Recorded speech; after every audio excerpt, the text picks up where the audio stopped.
Assalomu alaykum, Megama kompaniyasining hurmatli xaridorlari.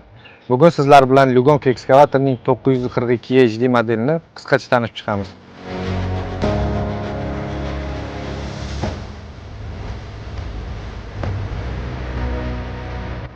Karerni ekskavatorimizning asosiy parametrini aytib o'tsak, strela uzunligimiz 6400 mm ni, tirsak uzunligi esa 2900 mm ni, kovushimizning hajmi esa 2,1 kubni tashkil qiladi.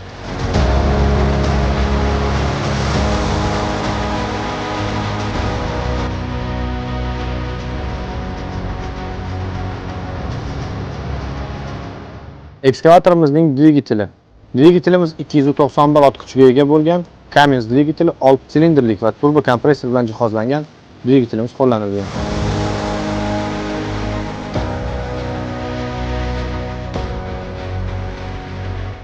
Boshqaruvchi xavfsizligi uchun himoya panjaralari o'rnatilgan. Kabinamizda undan tashqari iqlimni nazorat qiluvchi sistemamiz o'rnatilgan.